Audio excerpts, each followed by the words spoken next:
Here's help. You can imagine your future into reality. Of all the chapters in this book, this may be the most important. Let's be sure you get it. All of it. So let's start with a quick review. 1. Your mind is a continuous mental movie. 2. Your mental movie consists of mental pictures on the picture screen of your subconscious. 3. Your mental pictures impress themselves permanently into your subconscious. 4. Your subconscious uses your mental pictures cybernetically, which means your mental pictures become your life guidance system. 5. Your mental pictures, therefore, determine your future because they guide you to, and attract to you, the opportunities, personal contacts, financial and other means you need to reach your goal in life. 6. So, your mental pictures actually become your future to which they guide you and make possible for you to attain. End of review. I suggest you reread it, preferably memorize it. What you physically see is one of 3 ways in which mental pictures are formed and impressed into your subconscious where they become part of your life guidance system to determine your future. Here are some examples. Because the rich mentally picture what they physically see, the rich get richer. They constantly see the wealth which surrounds them. So their mental pictures are of wealth. They think rich. So, the rich get richer. And, because the poor mentally picture what they physically see, the poor get poorer. They constantly see the poverty which surrounds them. So their mental pictures are of poverty. They think poor. So, the poor get poorer. Unless the poor change their mental pictures and impress mental pictures of success into their subconscious, because mental pictures of success will guide the poor out of poverty and to success, wealth, leadership, whatever they want. Why is this so? It is a universal law, the law of consistency. Planting mental pictures into the subconscious is like planting seeds. You harvest only that you plant. So, if you plant corn, only corn will grow. The law of consistency requires that what you plant must, to be consistent, produce a harvest of only what you plant. And, planting mental pictures into your subconscious will produce a harvest in your life of only what you mentally picture.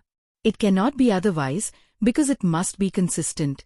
So it does no good, except for temporary emotional release to organize the poor into groups and lead them in the now familiar chant, I am poor, but I am somebody. At the very best, that would cause them to mentally picture that they are somebody who is poor. And that's exactly what they are already, and want to change. It would be better if the poor were taught the success methods of this book, and motivated to use them. Certainly, what people physically see in their surroundings becomes mental pictures, but these visually produced mental pictures need not be dominant, and can be subjugated by the much more powerful mental pictures deliberately produced by the imagination. You can deliberately produce much more powerful, dominant, vivid, controlled mental pictures in your imagination. Note that you can do this deliberately. You can visualize mental pictures by deliberately imagining them. Because you can produce mental pictures deliberately, simply by imagining them, you can control your mental pictures. You can imagine whatever mental pictures you choose to imagine. Thus you are in full and complete control of the exact content and intensity of the mental pictures you hold in your imagination and impress permanently into your subconscious, which will determine your future. Degree imagine mental pictures of wealth. Repeatedly, constantly, intensely, and you will become rich. Degree imagine mental pictures of success. Repeatedly, constantly, intensely, and you will be successful. Imagine mental pictures of popularity. Repeatedly, constantly, intensely, and you will be popular. Degree imagine mental pictures of leadership. Repeatedly, constantly, intensely, and you will become a leader. Asterisk important degree. This does not mean that all, or even any, of these good, desirable things will suddenly appear in your life by magic, or by any sort of hocus pocus.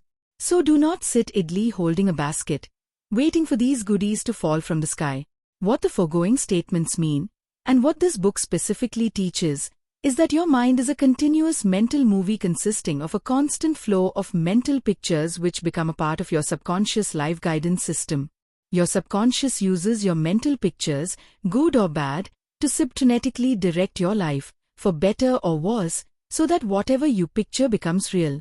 In success training, this is known as motivational guidance. In psychology, this is known as attitude preconditioning. In behavioral therapy, this is known as predetermining behavior. So putting it all together in technical terminology, what your mental pictures do in your subconscious is to provide motivational guidance through preconditioning your attitude so that you will act in a predetermined manner to achieve the objective which you repeatedly, constantly, intensely, mentally picture. Or, to state it simply, your mental pictures guide you to the reality of whatever you repeatedly, constantly, intensely, mentally picture. Note that your mental pictures guide you. You must respond to their guidance. You cannot be guided if you do not respond. You must respond by doing, not by waiting for a miracle. You were guided by your subconscious to purchase this book. But simply owning this book will not bring you success. Nor will just reading this book bring you success. You must do what the book teaches. Not just read about it, but do it. The title of this book is Hare's Help. This book provides the help. You must use its help to succeed. This book will teach you. It will enable you. But you must do what it teaches and enables you to do. Learning proven success methods, as necessary as that is, does not, in itself, solve your problems and enable you to get whatever you want. You must use what enables you to do. Learn. You must do what this book. There is a law of life which states, do the thing and you will have the power. Use the proven success methods in this book and my other books. You will receive the power. The power to achieve is generated by doing. You generate no power by not doing. As you do, you will receive. So, do this. Use your imagination to keep your mind filled with controlled mental pictures of whatever you want. Your controlled mental pictures of whatever wealth, popularity, lead you want, success, whatever you want, will become a permanent part of your life guidance system which will guide you directly to your life goal if you will just see what this book teaches. You must. The teaching of this chapter is that use your imagination to keep your mind filled with controlled mental pictures of whatever want. You must do this. Not just read about it, do it. Because if you do not keep your mind filled with controlled mental pictures of whatever you want, your subconscious will fill your mind with uncontrolled and unwanted thoughts of worry, fear, anxiety, discouragement and disturbing uncertainties. Most people are unhappy because they leave their minds open for negative thoughts. Unless you keep your mind filled with your deliberately controlled mental pictures of what you want, your subconscious will fill it with disturbing mental pictures of what you do not want. Once they get started, uncontrolled and disturbing mental pictures may so persistently and completely dominate your mind that you have to literally turn them. The next chapter will teach off disturbing thoughts. You how to turn off disturbing thoughts.